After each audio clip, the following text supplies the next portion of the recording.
Welcome back, everybody, for another deep dive. Today, we're going to get into something pretty wild. It's alleged electromagnetic targeting.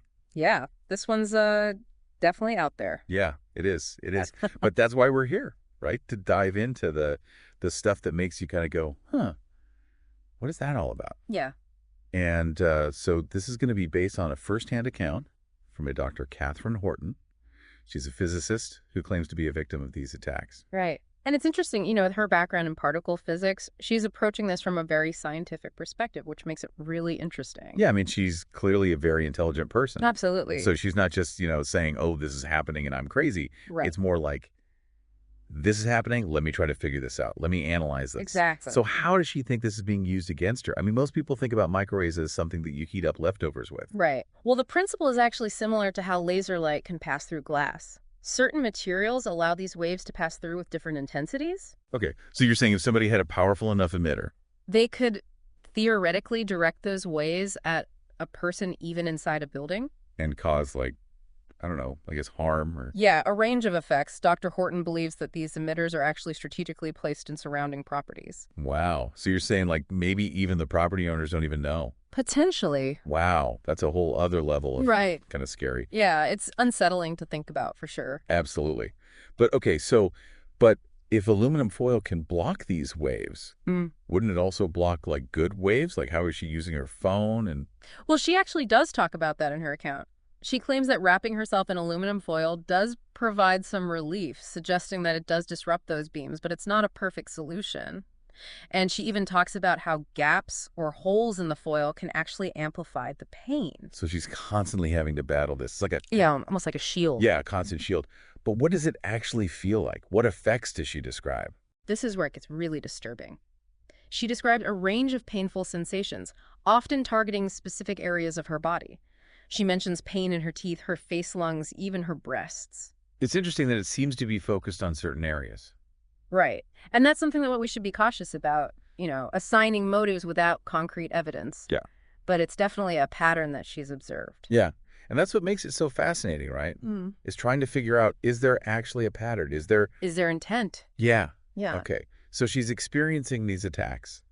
She's trying to shield herself.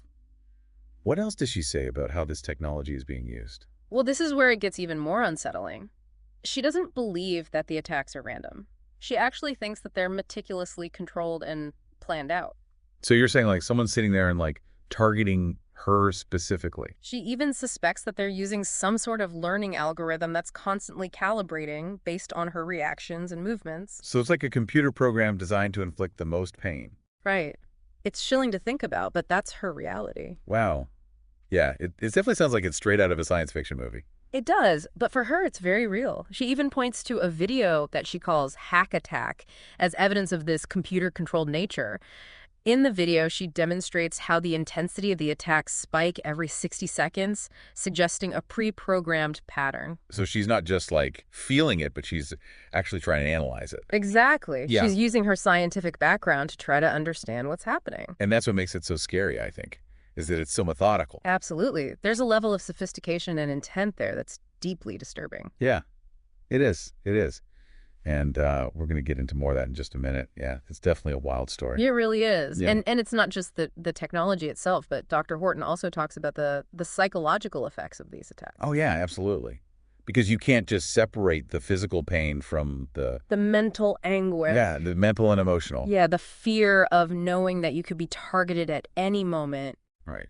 And the feeling of being watched or being followed or like your home is not safe. Exactly. That sense of violation. Right. She even says that she believes that the perpetrators are deliberately trying to break her down. Right. Using tactics of humiliation and dehumanization. It's awful to think that somebody would do that to another person. It is. And it raises the question of why. Why her? Yeah. Why would anybody target her with this kind of cruelty? She suggests that often victims are chosen because they're perceived as vulnerable or isolated, easy targets. She mentions like disabled people, people in care homes, single mothers. Right. People who might not be believed. It's scary to think that someone could be abused just because of their perceived weakness. It is. And it makes it even harder to prove. Exactly. Because if the perpetrators are choosing people who are less likely to be believed, then how do you ever... How do you build a case? Right. How do you prove it? It's a real challenge, and it's something that we should keep in mind as we, think critically about these claims. It's like a nightmare scenario where the victim is suffering, but their suffering is dismissed. Exactly, because it sounds too unbelievable. So where do we go from here? What can people do if they think this is happening to them? Well, I think awareness is key. The more we understand about the potential misuse of technology, the better equipped we are to recognize warning signs. Right. And I think, too, what really struck me about her account was the isolation that she describes. Being trapped in her own home, tormented by these invisible attacks. Yeah. It makes you wonder how many other people might be experiencing something similar, but are too afraid to speak out. That's a good point.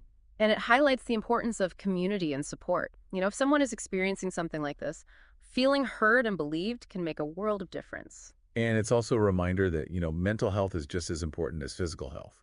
The trauma associated with these types of claims can be devastating. Absolutely.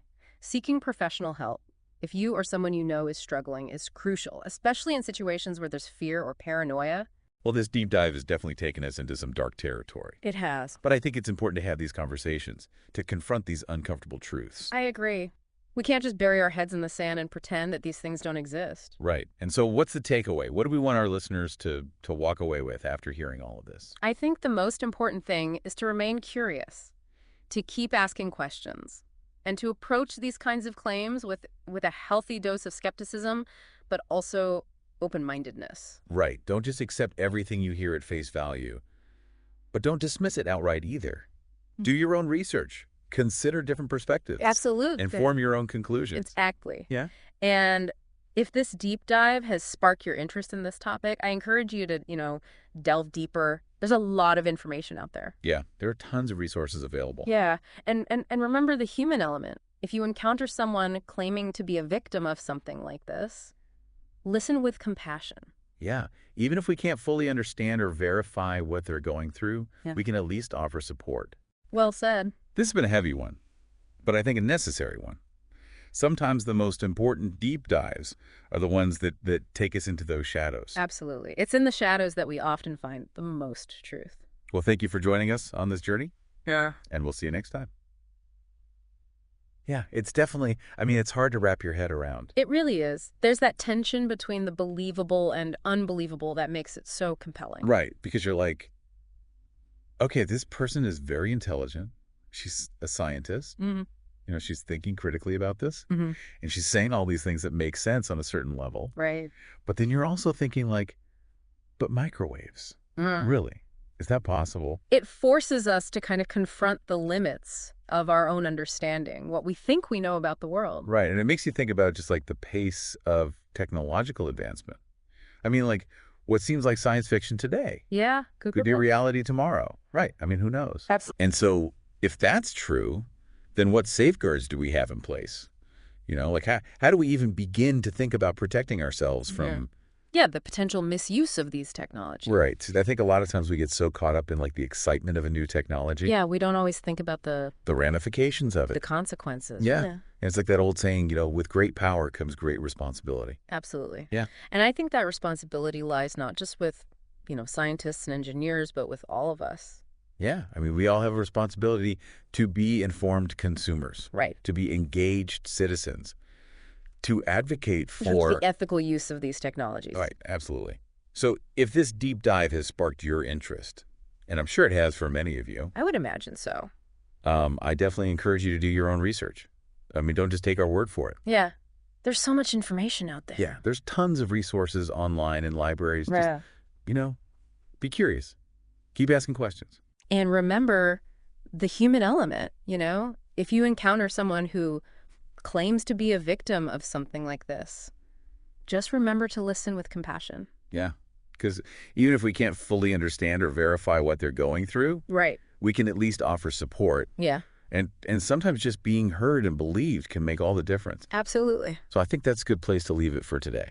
This has been a very thought-provoking deep dive, and I'm sure we're all going to be thinking about this for a while. I know I will. Yeah, it's one of those topics that just kind of stays with you. It gets under your skin a little bit. Yeah, it does. So thank you for joining us on this journey. And until next time, keep exploring, keep questioning, and keep diving deep.